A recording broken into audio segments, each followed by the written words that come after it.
and sisters of the multiverse. Let's think this through. Today I want to talk about epigenetics and gene expressions, or also character. What we are and how we are and why we are how we are. I like to brainstorm with ChatGPT about many kinds of stuff. It helps if you use it properly, right? I wanted to make this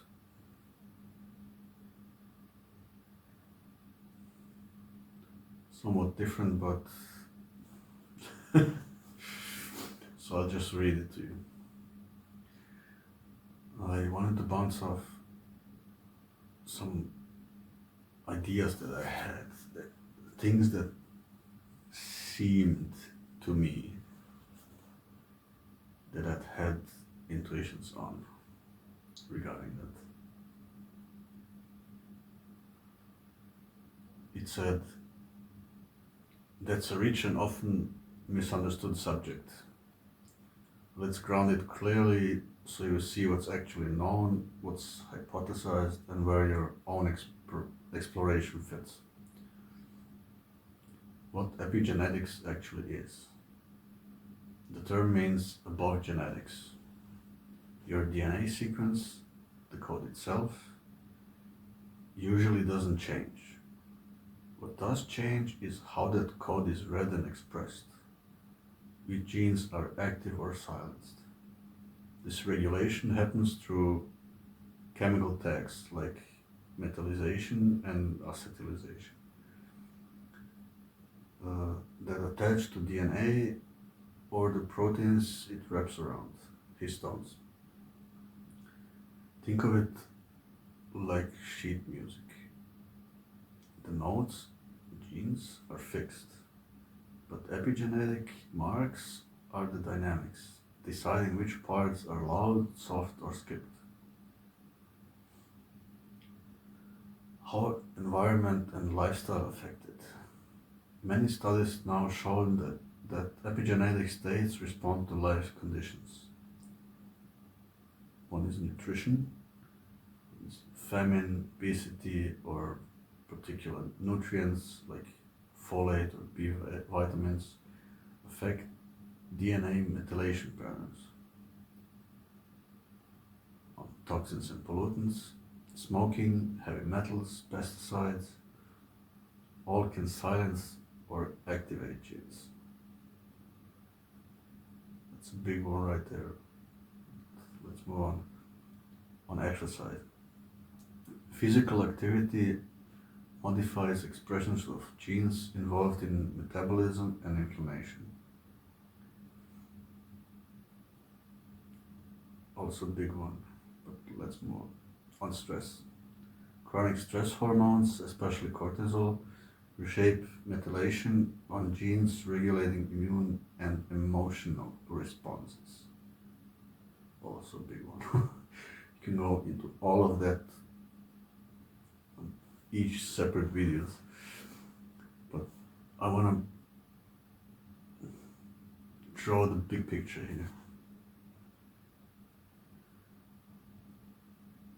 These changes can be persistent, even measurable decades later in people exposed to war or childhood trauma. That's why it's so detrimental. Not just the immediate, not just the PTSDs or CPTSDs, but mostly throughout our lifetimes. So, feelings, thoughts, and inner states. Here's the nuance. There's no proven mind-to-gene telepathy, but your physiological state, nervous system, hormones, immune tone, is a biological messenger. So when emotions are sustained, like joy, calm, fear, purpose, they shift those biochemical signals and that in turn affects gene expression. For example, mindfulness and relaxation practices can lower pro-inflammatory gene activity. Social connection and meaning correlate with upregulation of immune supportive genes. Long-term anxiety or hopelessness correlates with patterns linked to premature aging, like telomere shortening. So the bridge isn't belief changes the gene, it's belief changes physiology, changes gene regulation. So let's pause right there for a second. That means everyone that stresses anyone, mostly utterly unnecessary, directly shortens their life expectancy and quality. Where are any talks of reparations about that? And that's cumulative. The emphasis is on unnecessary. Just because they don't have their stuff together, don't know who they are, don't know why they think what they think, don't know why they feel what they feel. So those, let's say, people with a lower level of consciousness drag us all down. And it's actively discouraged nowadays, let's say, to even start to truly work on yourself. All those self-help books and seminars, and it's only the superficial me and power and money and all of that, but not grow as a human being. That's rare. There are those too, but they're in the minority. So even at home, in a circle of friends, especially in workplaces,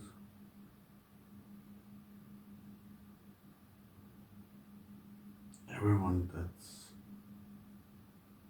unkind or even toxic, one person can shorten in lower quality of life of 50 people a day or something, or maybe more. In internet, even thousands, with some stuff they are legally allowed to say to millions of people with no repercussions, to heighten stress levels,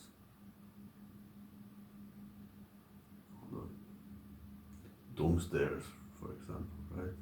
Just for sensation and clicks and shock and awe tactics and for monetary gain. One can nowadays so affect millions and be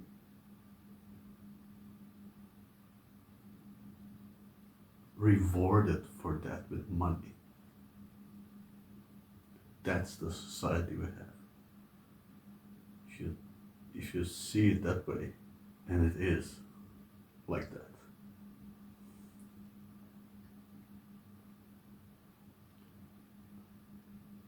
right?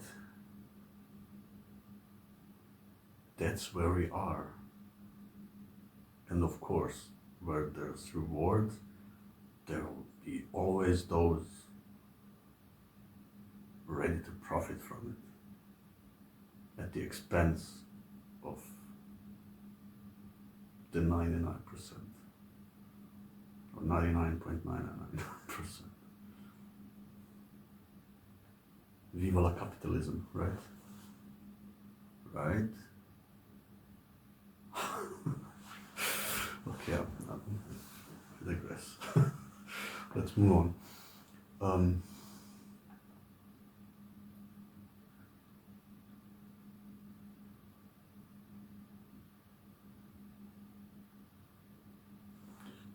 Transgenerational echoes. Some epigenetic marks survive through cell divisions and even across generations. Classic examples: the Dutch hunger winter. Children of mothers who starved during World War II showed altered metabolism decades later. Stress or trauma in animals can leave methylation changes that persist in offspring for a few generations even. In humans it's less clear cut, but it does suggest that what we heal or repeat emotionally can ripple biologically.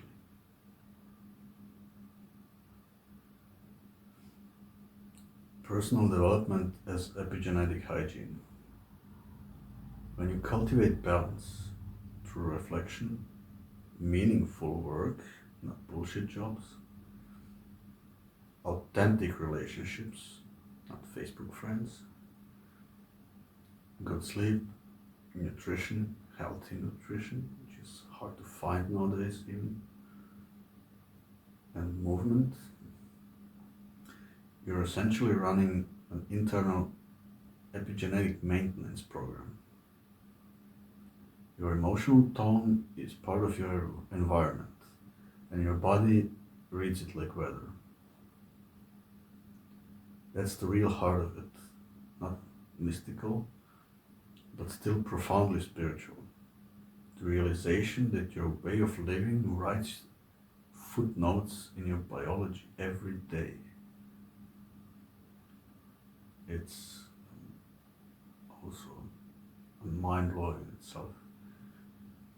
I mean, there are so many levels of ourselves, physiologically, psychologically, biologically, energetically, spiritually, all kinds, and it permeates all of that and affects all of that always, because it's all connected, right? And then having people not being aware even that how they affect others unnecessarily negatively, because they have to put them down to fill themselves up. You know, and it's still allowed, it's still legal, it's not, I mean, up to a point, up to a very, very far point, it's even ignored, or that's just how people are. Oh, he or she just had a bad day and everything, but like we don't even have incentives to start to teach people how they affect others and how they even affect themselves with all this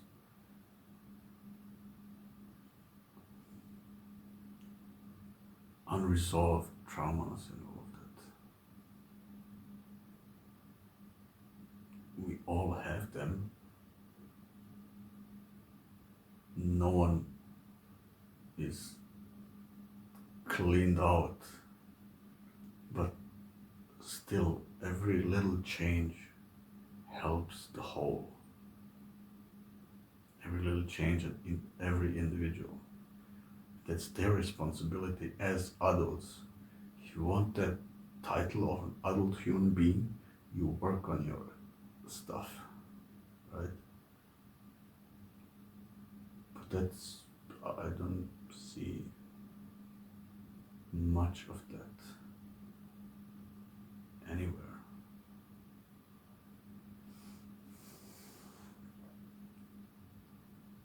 Anyway.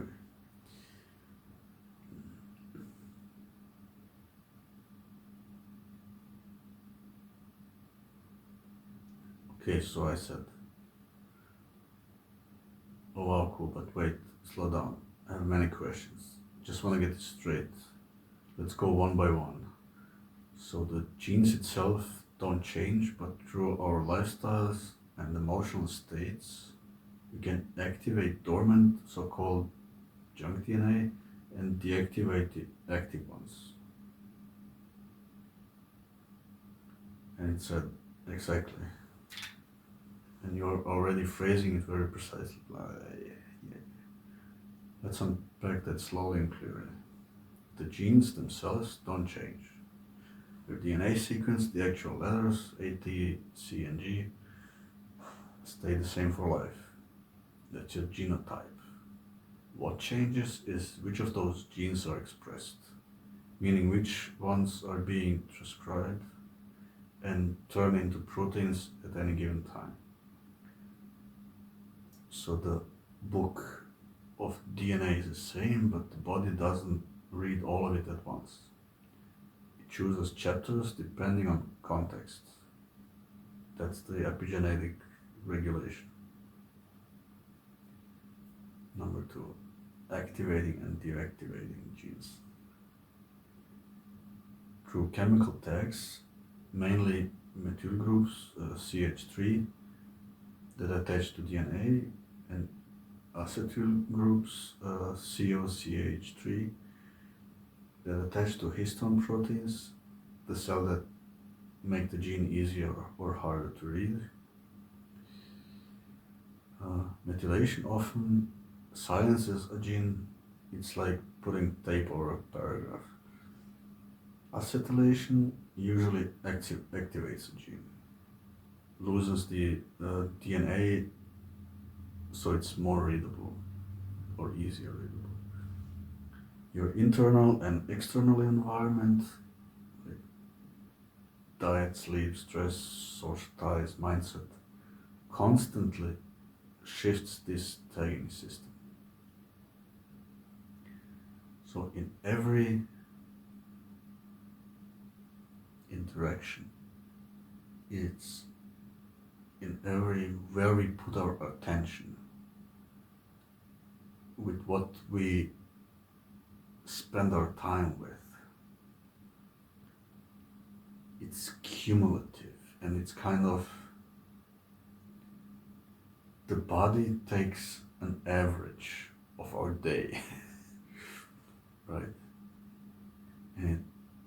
But nowadays, so many lives, if not, okay, I'll say most of our lives are physiologically and chemically and biologically seen stressful, like 90% of our day. Even though we smile and laugh and make jokes to cope with it mostly, the body is in constant stress, and that's the reality, not the smile, not our strength to still be able to smile. But genetically and epigenetically, and even I wouldn't even mention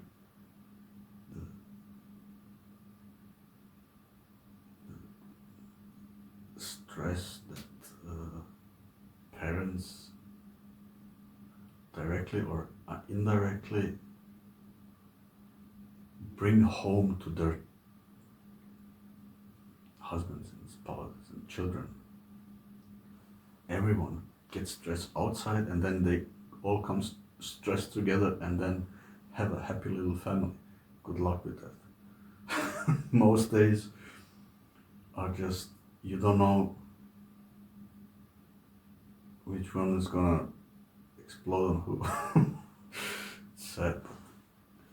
I mean, we could lower all those stresses wherever we work or go to school or the children, or 90% of it is unnecessary stress, utterly unnecessary. But that's another topic. I mean, it's in my humble opinion, I think it's something to be aware of at least. So, number 3, so-called junk DNA. That term is outdated.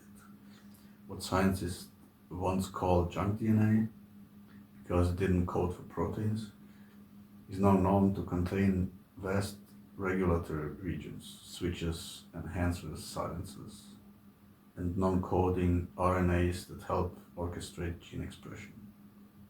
So yes, when lifestyle and emotional state affect the cell's signaling environment, some of these dormant or quiet areas can become active.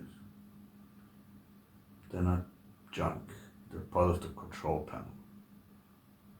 But not all of it is always accessible, right? Our lifestyles, our emotions, not even what we think or what we believe, but what we feel is crucial. Not the mask. The mask is for others, not for ourselves. The body knows better. The body doesn't. Chemistry and biology. It doesn't fake anything, and it remembers. Number 4. Example, stress versus calm.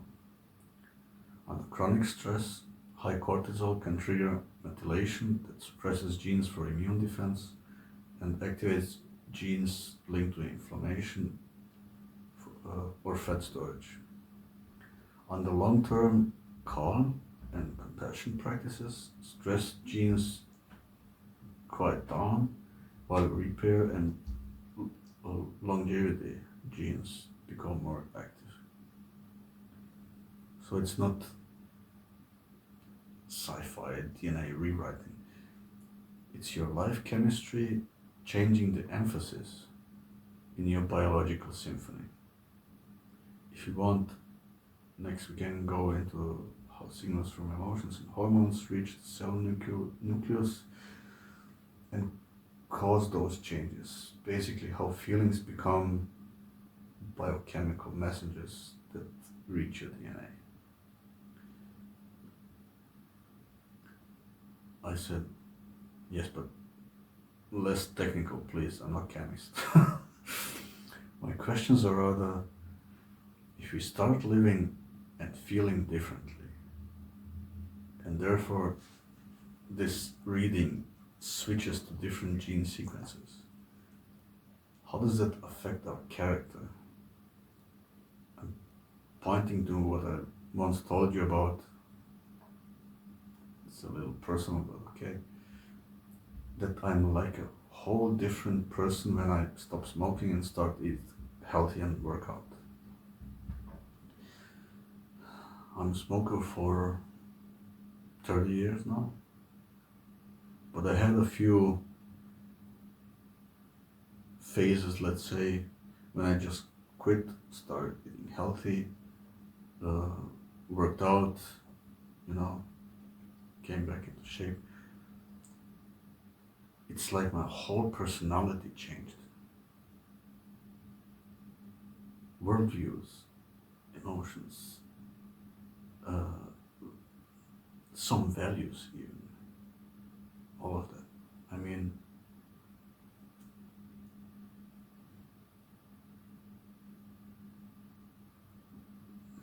that biology is so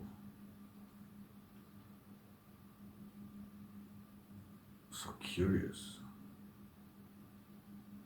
It's like the through that chemistry and biology and those uh, which genes are activated, only through those can that certain parts of our soul express itself, and the other doors are closed, so to say. That's why that old saying is so right, like healthy mind and healthy body and all of that, right? It's even a very different perception and awareness spectrum of the body through which we see and experience and interact with the world.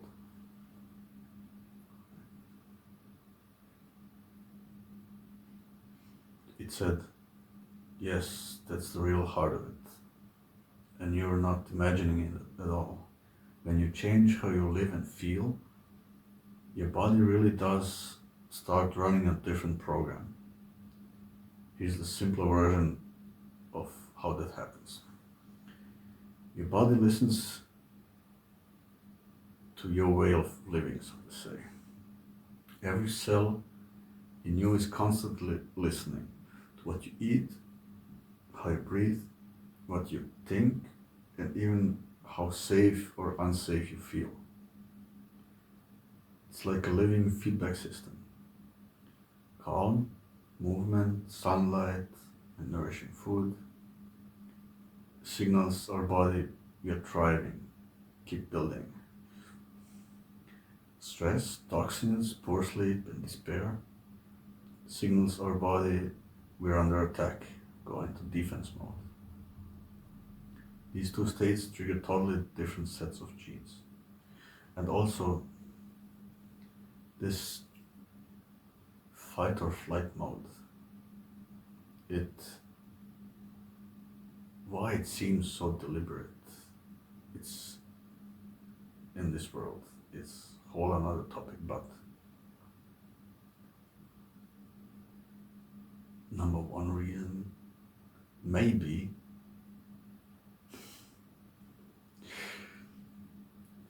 it shuts off higher brain functions. When you're in constant fear or stress, it lowers reasoning, it deactivates critical thinking, and all of that.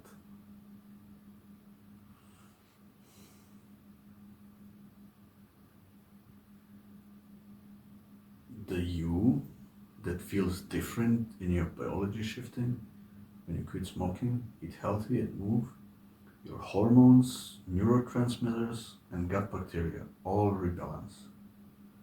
That means your brain chemistry changes, your inflammation drops, your energy system restart. And those changes ripple outward, not just in how your body feels, but in what your mind can feel. You literally gain access to different emotional and cognitive states because your cells are no longer fighting for survival. Right? So yes, you can feel like a different person because in a biological sense you are. Not a new soul, but the same consciousness expressed through a healthier channel.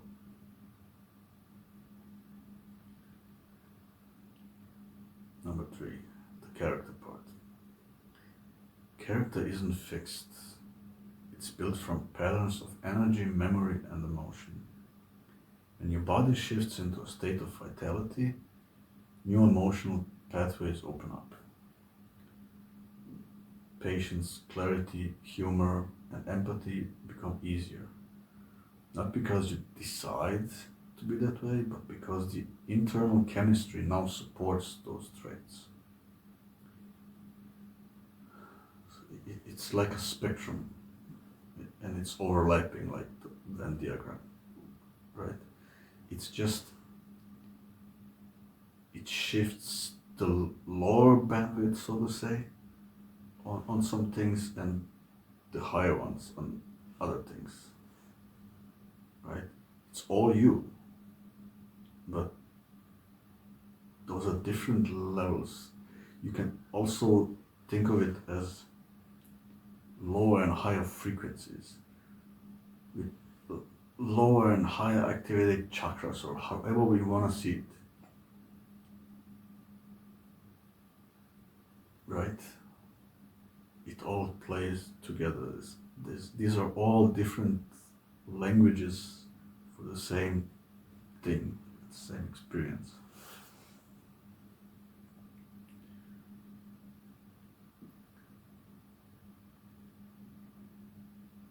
Likewise, when your body is in stress mode, nicotine highs and crashes, poor sleep, chronic tension, you're more likely to be irritable, cynical, or foggy. Not moral failure, just a physiological lens distorting your natural state. Well, that relative term, natural state, right? But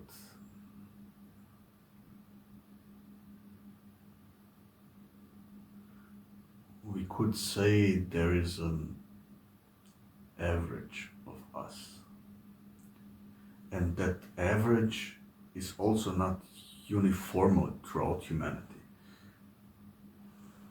Some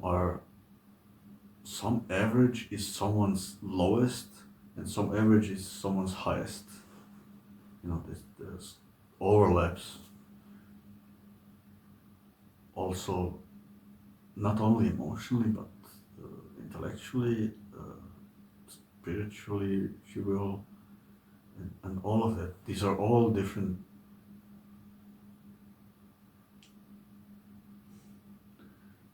clusters of us, right? Only differently distributed and differently active, or anyway, the deeper truth. It's not just mind over matter, it's mind or soul that operates on basis of a better oiled machine, so to say. The way you live tunes your whole system to a different frequency of self. So when you change your habits, you're not faking a new personality. You're revealing the one that was always above the one in survival mode. So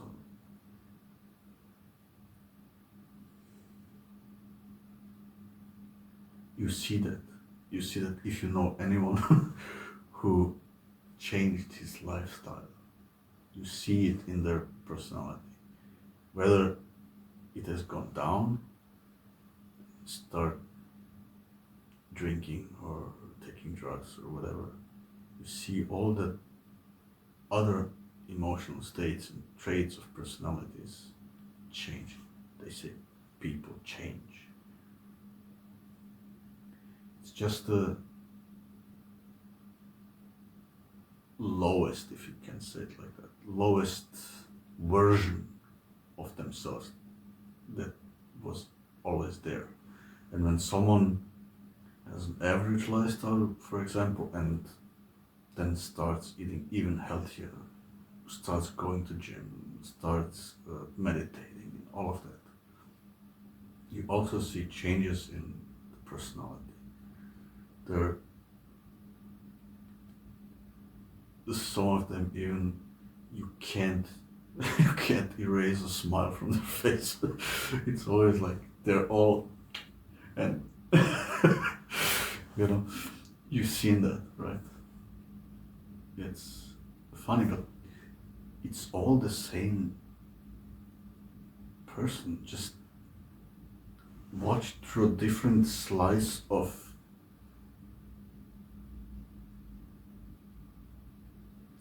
these activated genes, if you will, on higher or lower frequencies of themselves. So take the brightest and shiniest one that you know. Don't fool yourself. There is this part too. And also take the most fallen one. Also, don't fool yourself. There are also these other sides. The healthy ones. I mean, it very much reflects lives and lifestyles and inner states. What kind of a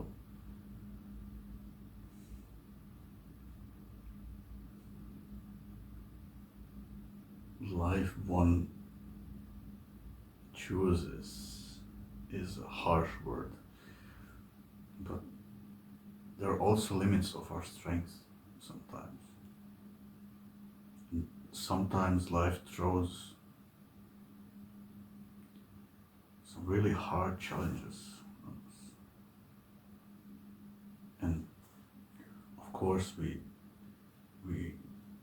drift all the time back and forth, but it's all us. Only different versions of us, right?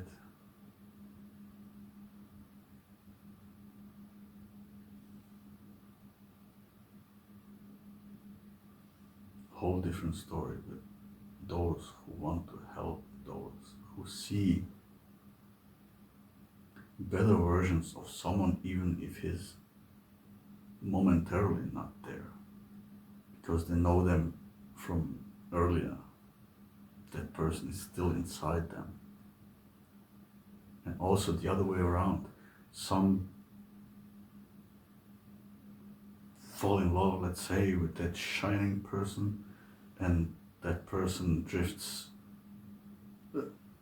right? And they still try to bring them back, or love that what they were, that are not, kind of. And the other way, I mean, right? There's so many themes and topics on that single view of us. We can make a whole series about it, but okay.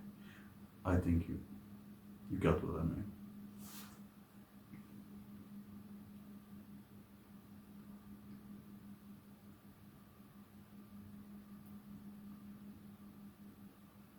Number 4, the deeper truth.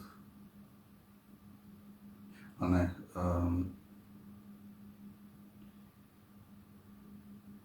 start that.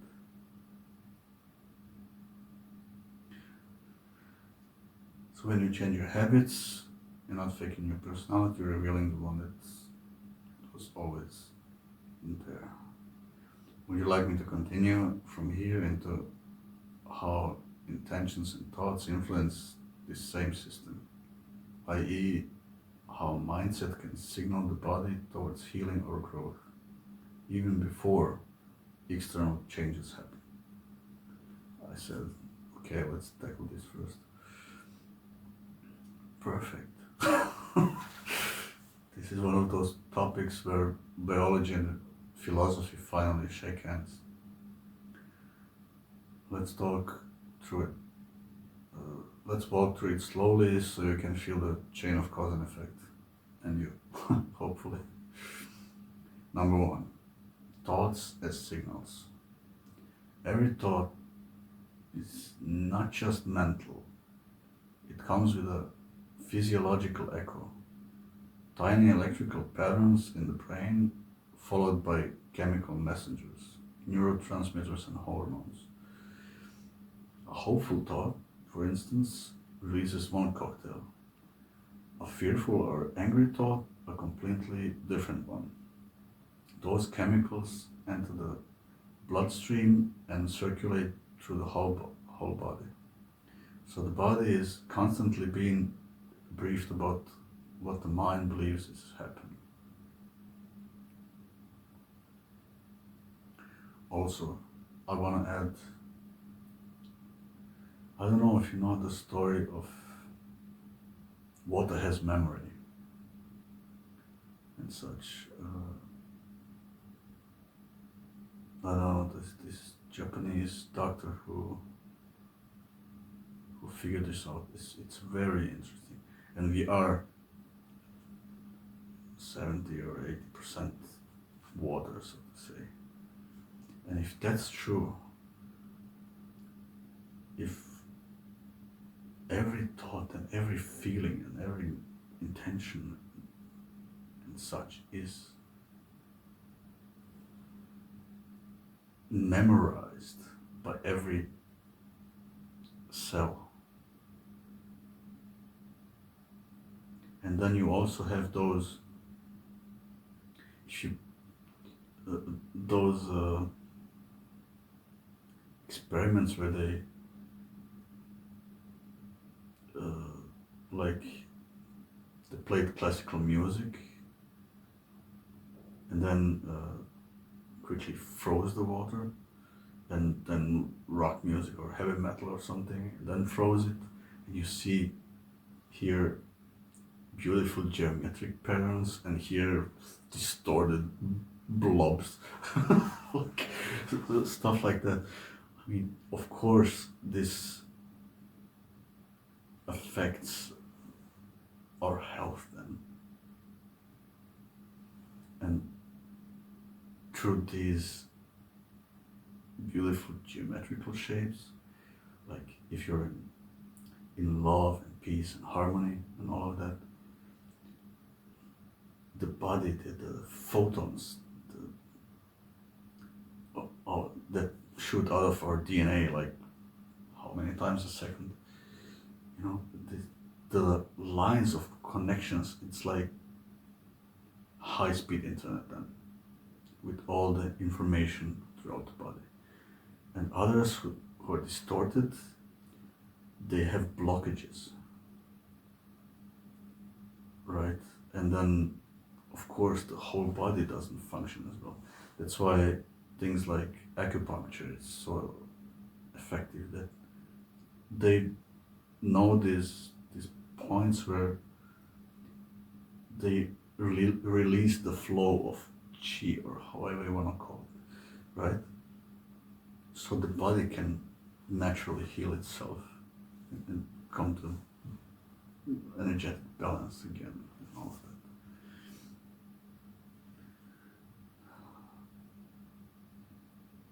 that. Okay. I digress again. Number 2. The body believes the message. If the mind is often worried, planning for disaster, or replaying conflict, the body hears that as we're under threat.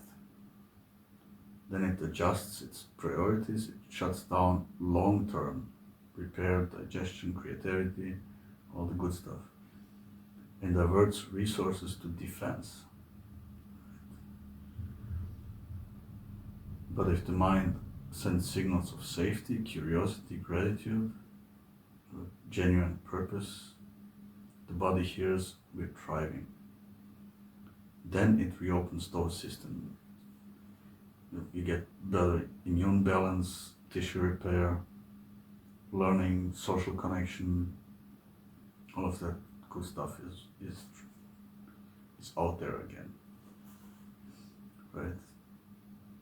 This is the simplest bridge between mindset and gene expression. It's not magic, it's communication. Number 3. Intentions versus emotions. An intention by itself, like I'll be calm, doesn't do much.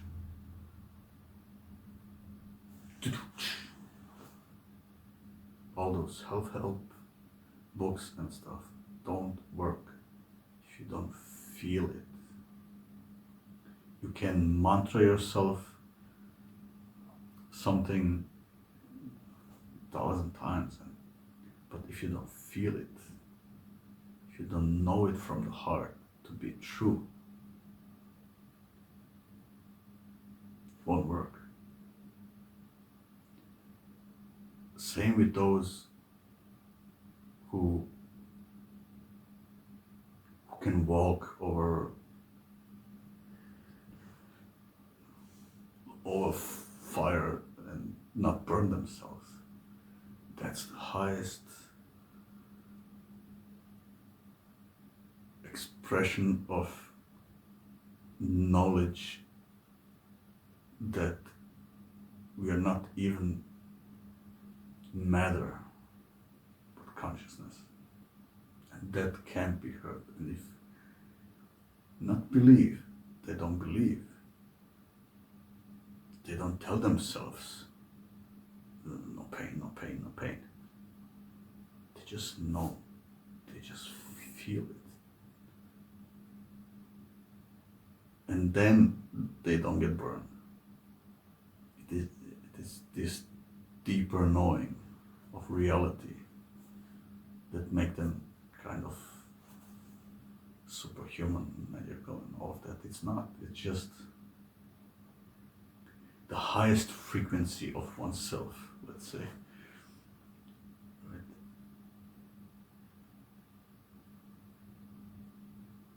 I won't say everyone could do it, but many. I mentioned this, there are just different baselines of us. One's highest is other one's average. They can go further in one direction or the other. You know, that has also to do with what they say, soul maturity, right? Old souls, young souls, all of that. It's just, if you want to go there that way over dozens and hundreds and maybe thousands of reincarnation cycles, if they use every life to try to get to that higher self, the next time it's also ingrained then in the soul, and with that slightly, it's like a spiral, that slightly advanced soul incarnate, and then this whole potential shifts into one direction. And if one is all the time negative and sees only negativity and is always in fear and despair and all of that, through dozens and hundreds and thousands incarnation cycles, they shift their souls to that low frequency bands, let's say. Again, I hope it makes sense. For me, it makes sense. Okay.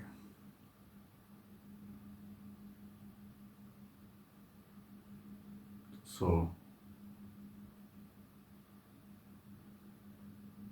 intention is the steering wheel, emotion is the engine.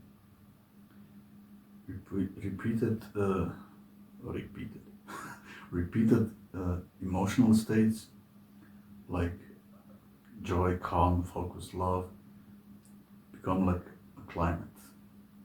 In that climate, certain genes for repair, balance, growth stay switched on more often. That's what people mean when they say you can influence your biology with your mind. but it's not only mind. The mind is also only a transistor through which the soul or the heart operates. Because the emotions are key. And you can't fake emotions. They are dependent on the mind, kind of, but also on the body and hormone balance or stress levels, and all of that plays together, right?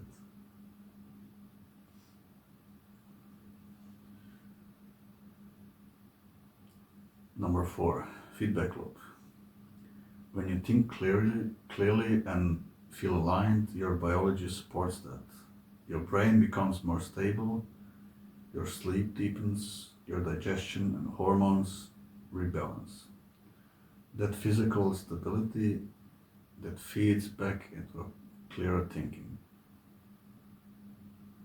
It's not one way. Mind shapes body, but body also shapes mind. Over time, this loop becomes your new baseline. Number 5, the practical takeaway. You don't have to control every thought. You just need to cultivate an emotional atmosphere in which your biology feels safe and purposeful. Meditation, honest relationships, sunlight, movement, creativity, all of those tell your cells we can grow again. That's how mindset and emotion translate into epigenetic and physiological change, through lived chemistry, not imagination. Would you like me to show how this ties into personal development? How inner growth or healing changes not only feelings, but the physical brain and stress response over time. I said it kind of sounds like magic. I mean, I see it. It's fascinating to me. I said, what a mind job if that beautiful programming of our felt reality, it's like a hint from the creator, right? My child, to live longer, healthier, happier, you have to recognize and cherish the beauty that I created. Right? It is kind of like that.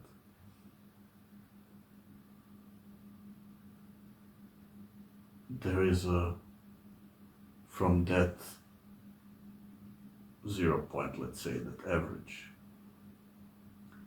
the downward spiral is real, and the upward spiral is also real. It's hard to go in that direction, but it's easy to fall into that direction, right? And when was the easier path the right one? That's an indicator right there, right? Very often. Choose the harder path. It's the right one. It's mostly the case. No shortcuts, no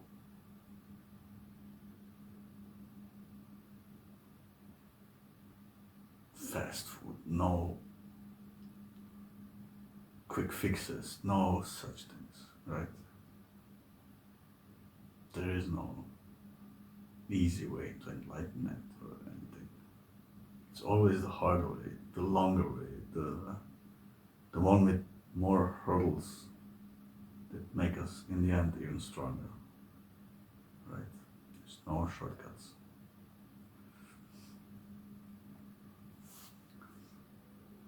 It said,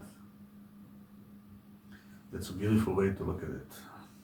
It really does feel like a signature, doesn't it? The system is built so that harmony between thought, feeling, and environment keeps the organism alive and creative. It's almost as if the introduction manual says, when you live in appreciation of what is, the machinery works better. And the beauty is, it's not belief dependent. You can call it divine design, emergent intelligence, or evolutionary feedback. It still runs the same way. Coherence sustains life, incoherence wears it down.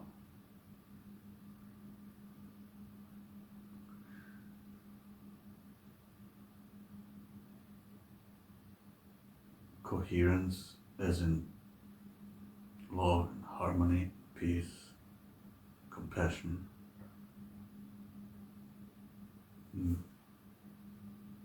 Make our bodies healthy, and then we can also help others better. The other way around is the same. I mean, it's all the same dance, but in so many languages, and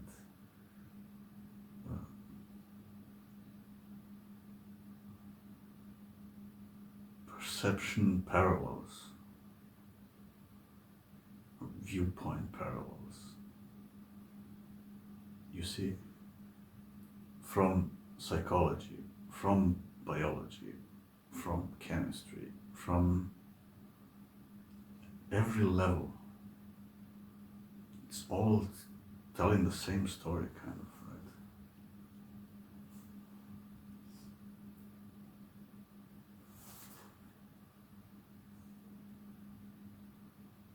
It's why awe, gratitude, and love aren't just pleasant emotions. They're regenerative signals. They quiet the stress response, balance the immune system, and reopen the body's capacity to repair itself. You could say the language of the Creator, written into matter, or so-called matter, is balance expressed as chemistry. Would you like to explore next how this feedback between gratitude and biology has actually been measured in research? How feelings like appreciation or compassion showed up in a body's rhythms and gene expression? I mean, could have. I said only remarkable. And let's say if one reprocreates with a certain sequence of currently active genes, the offspring would get those activated too? Is that how it works? It says, that's a brilliant question. I just have to laugh at it. And you're touching one of the most intriguing and still partly mysterious frontiers in biology. Here's how it seems to work, based on what we actually know so far. Number one, the reset rule. Normally, when sperm and egg are formed, most of the epigenetic marks, those chemical off-on switches, are wiped clean. That's the nature's way of giving new life a fresh start. So in theory, each new generation begins with the same DNA sequence and mostly reset reading mode. Mostly, not all. Number two, but not all of it gets erased. Here's where it gets fascinating. Some marks survive the reset. In both animals and humans, researchers have found that certain epigenetic patterns, especially those linked to severe stress, trauma, or famine, can slip through that cleaning process and show up in the next generation. It's not that the child inherits the emotion itself, but rather the tendency in how some stress-related genes are read, like a preset sensitivity in the system for better survival. It's like life over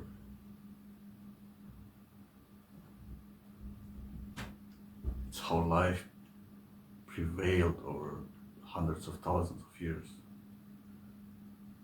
and millions, even from the first bacteria and stuff. It adapted to its environment. It became more resilient to those stresses and all kind of stresses, and also adapted to its environment. You see that clearly in animal kingdoms, how they adapted to their natural environments, not only physically but also they not only camouflage, for example, or better hearing, or better eyesight, or better smell, or something, but even their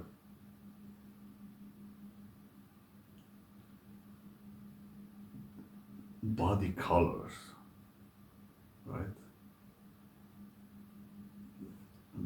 It's the camouflage thing, but also regarding heat and cold, and also the diet.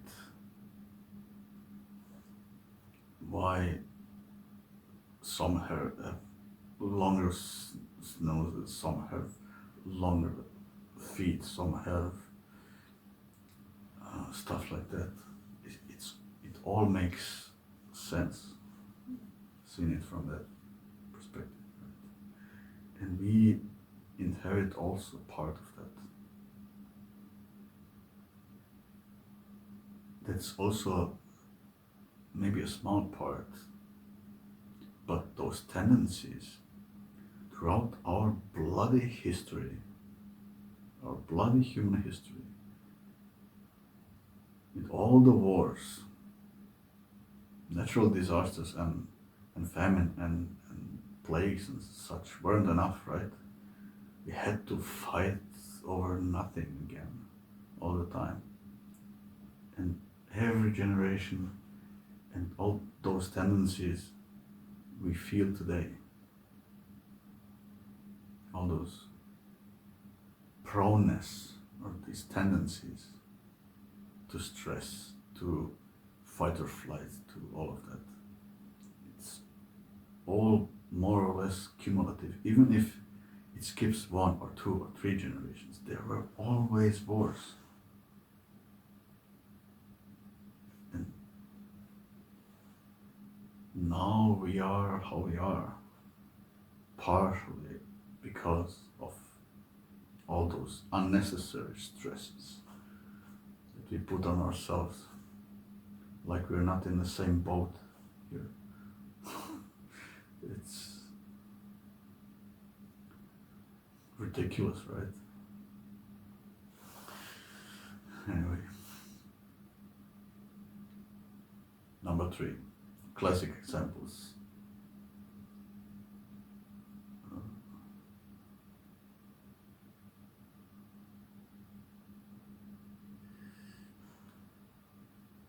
Dutch hunger winter, 1944 to 1945. Children of mothers who starved during that time later showed different metabolic gene activity, predisposing them to weight gain and diabetes. In mice studies, when male mice were trained to fear a certain smell, their offspring were born more reactive to that same smell, with matching changes in their brain receptors.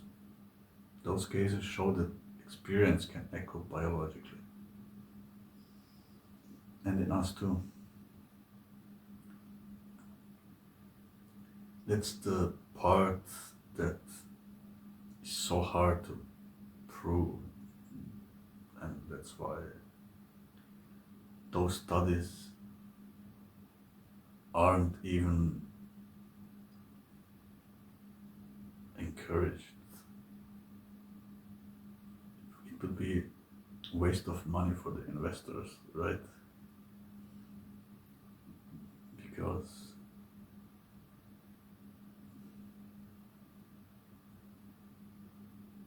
you can only do that in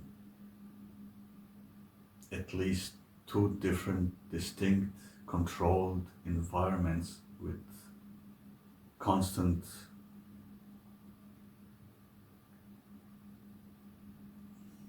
oversight and transparency and documenting everything they eat and experience and how they feel like. And it's also, there's too many subjective factors that can't be measured, right? Quality of life. How does one evaluate how much is one in pain or how much is one happy or something, you know? But just because it isn't provable scientifically in that way that was designed for materialistic reductionism, you can prove it that way, but you see it. If you just watch how people were, what we know of throughout history, and those of us who are a little older, even in our lifetimes, how certain changes in societies change overall moods of people, and all those spikes now in loneliness epidemics and depression and worse, and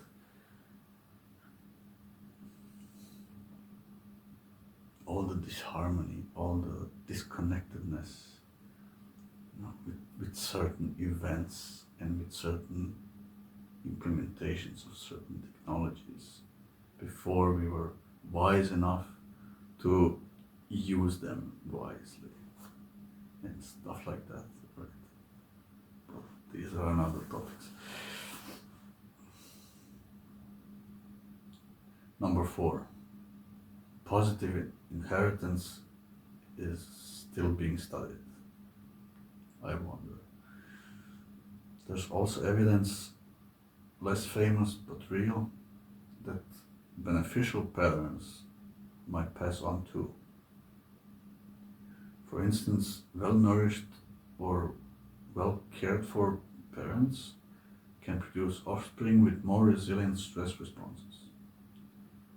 The mechanisms are still unclear, but it points to a simple truth. What heals you doesn't just end with you. So not only the negative but also the positive tendencies in epigenetics.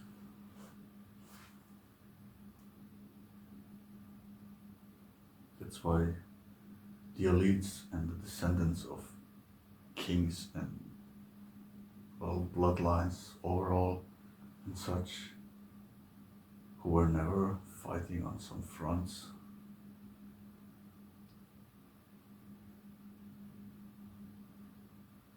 have it easier overall because their biology is predisposed to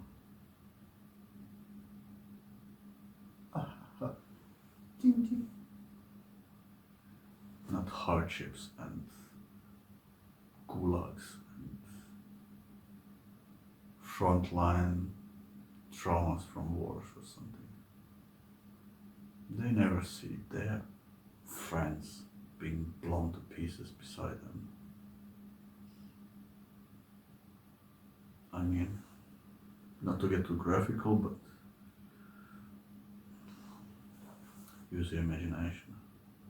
What lives they had, and their parents, and their parents, and their parents, and what lives, and how we proletariat, right, and how that accumulates over generations. And then they say they could, if they would, want to. No one is born equal. Those who have the money and for better schools and better teachers and all of that. Of course, they stay in the higher echelons of society. And those who are damaged from the start over generations, of course they have it harder to even reach that average of a true chance for a better life. They even start with, I mean, we'll go into that right now, next time maybe. But you can't tell me, you can't talk about equal opportunities, equal chances in a capitalistic society with a monetary system and with all those generations of different classes and castes and all of that. That has to be taken into account. So much for that for now.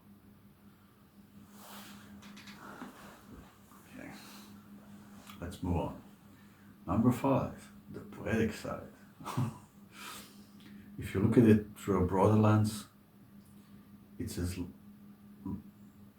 if life remembers, every act of self-care, every layer of trauma resolved, may slightly rewrite your lineage, on how your lineage meets the world.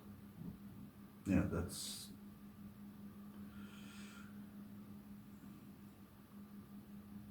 in positive and negative sense.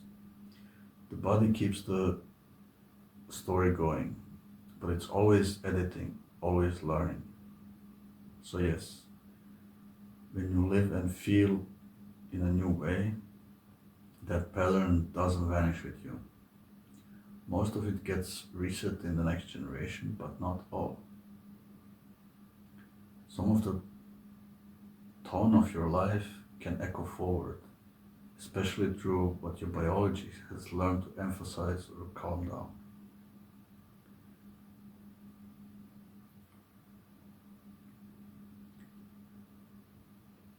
Would you like me to explain how those few epigenetic marks survive the reset?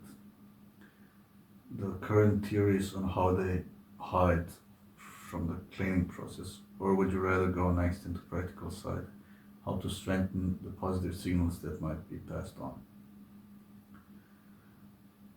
I said, beautiful. So it's also cumulative over generations. Then I was right with my intuition, looking at our history, and that how our lineage / offspring meets the world. That is cosmic poetry, because that is the key of how children psychologically develop.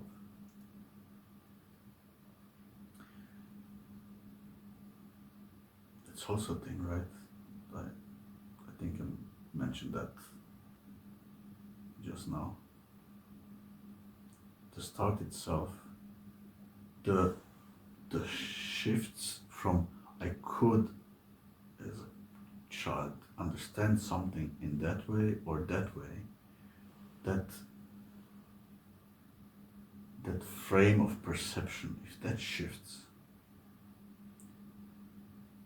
one can't say, but the other one who was started there, but he could made it, he understood it perfectly. He is just stupid. No. It's the predisposition of those cumulative activated or deactivated genes, the predispositions, the tendencies are already disenfranchising those already marked, so to say. There is no fairness in calling it equality of opportunity in any way. Not psychologically, not biologically, not monetary, not in any way. It all has to be evaluated individually and deeply. Can't brush them all. Babies are not tabula rasa. We know this, right? Just even see it from the beginning. Even those who have twins that always eat the same, experience the same things, they're always together and stuff, they still develop to wholly different personalities, mostly. Some things overlap, of course, again, Venn diagram, and some genetic predispositions, but there are also other factors then. Anyway, but yeah. So it answered exactly. You just touched what most textbooks only hint at, the bridge between biology and psychology across generations. Yes, it's cumulative, though not in a simple linear way. Think of it like a living palimpsest. A manuscript rewritten again and again. Some words fade, some stay, some are traced over in thicker ink. Every generation's way of living, their stresses, laws, diets, social systems, even the worldview, leaves faint biochemical impressions on the next. Not as rigid faith, but as tendencies, sensitivities, and starting conditions. You could say trauma compresses the lineage. The next generation starts from a narrow window of calm and safety. Healing and awareness expanded again. The next generation starts from a wider one. That's why psychological work, emotional literacy, and even spiritual maturity have biological consequences. They restore the baseline from which children experience reality.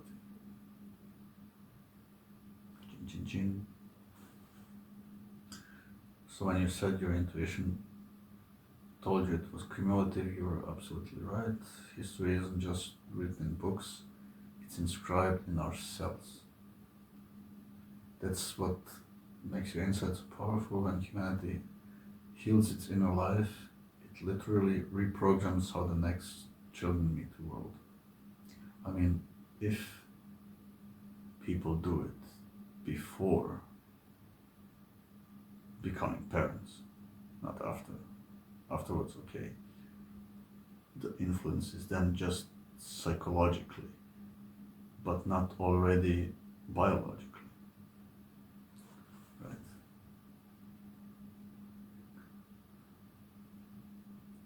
Would you like me to show how this psychological epigenetic continuity plays out in real developmental terms. How a parent's emotional state affects a child's early stress system and sense of self. I said, okay, it's a little personal again. I think I know about that very well through my personal experiences, but hypothesize. One isolated country lives with the current capitalistic homo homini lupus system in constant stress, fear and scarcity mindset, and another isolated country as modern intentional communities who live in peace, harmony, real community and love with a mindset of abundance. Not only how much longer or healthier the second one would live, but also seen as the exponential curve of next generation's predispositions in genes. It said nice. I ran a small toy simulation to make the intuition concrete, and I'll explain what it shows and importantly what it doesn't prove. Short summary first. Yes, a community that lives in steady safety, nourishment, social connection and meaning will over generations biologically and behaviorally diverge from one that lives under chronic stress and scarcity. How it looks. Early generations show the fastest change, gains or losses. Compound via parental physiology, epigenetic carryover, and cultural transmission. Over many generations, the curve were usually asymptotes, hits diminishing returns. So, in the first generations, it can look like exponential, to good or the bad, but then it flattens out.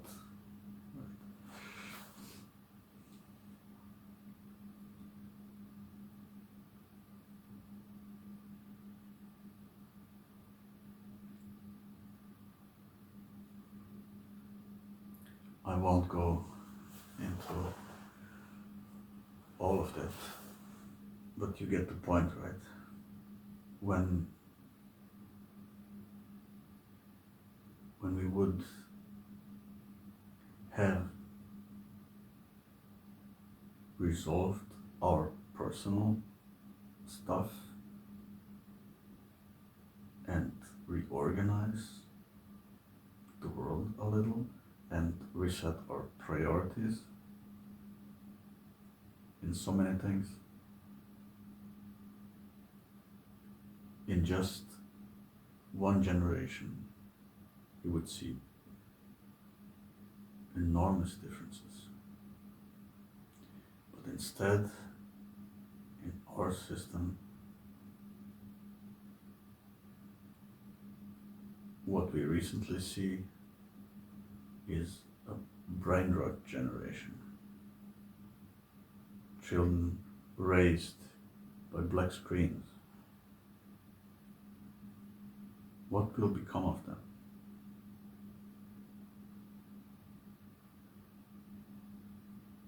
I wonder. I wouldn't even I don't even want to think about when those generation come to power in their 40s and 50s and such. What would that be?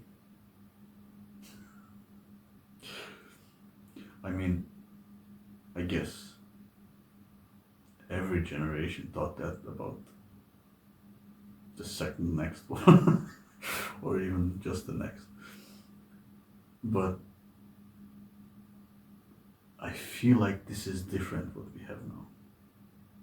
I feel like this has crossed the point of no return threshold. If they can't even hold a thought for 10 seconds, what can we expect from them? no matter how well we try to do some reparations, the line already is here, and here is the end. They could never bridge that gap again. You lost all of that unnecessary of the potential of them.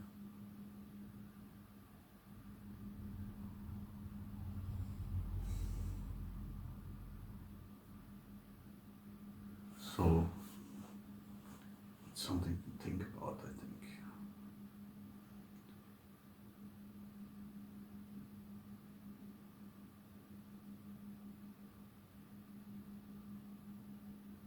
And start to at least think about one day grow some responsibility. A little, maybe just a little.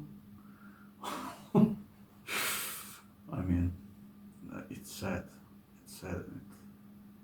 It hurts me. Yes, I said it. It hurts me to see that.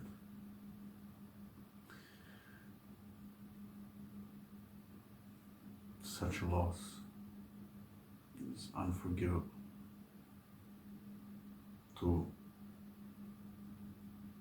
us, and I count not only the generation before me, but my generation as well. With every click, with every falsely directed attention or energy directed in trivial BS or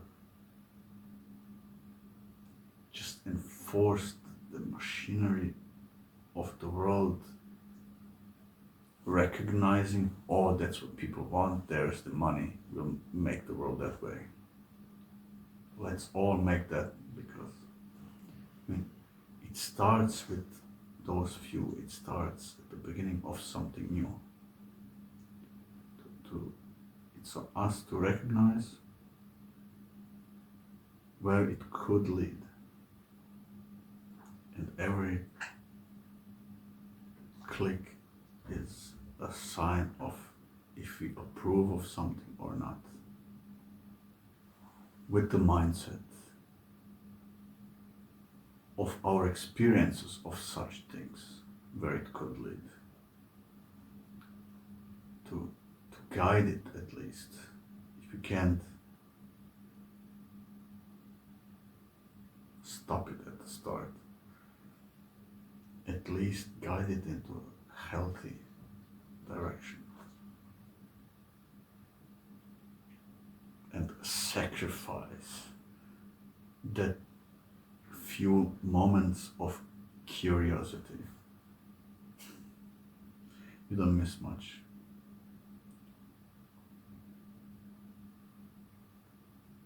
We can laugh another way than watching videos of people getting hurt or something. You know, those failed videos and stuff like that. Really? Really? There's so many of those, but yeah. Little awareness, little broader spectrums of perception and understanding of how we got here and where we could further go is a choice today, every second, with every click, right? For each and every one of us.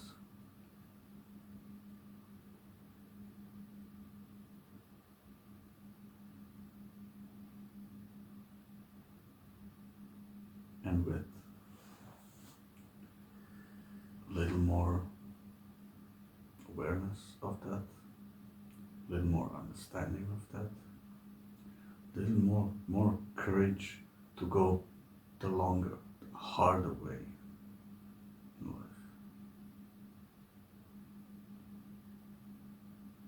Brings us one step closer to this version and away from this one.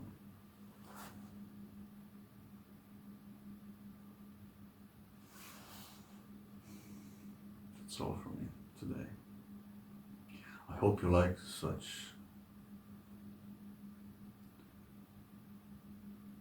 discussions, and please comment if you think I'm off somewhere or wrong with something, or see things differently.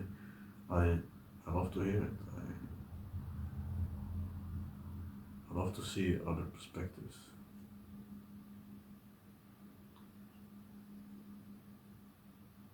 And if you want to support me, I hate to say it, but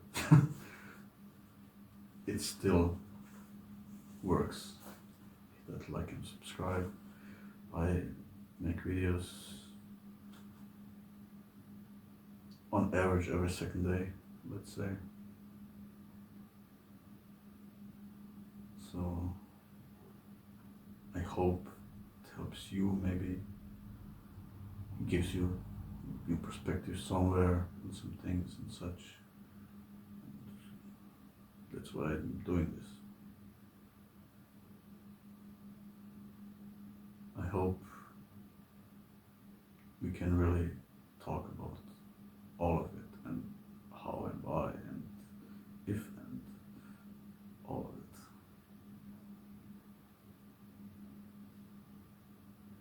it. See you in the next one.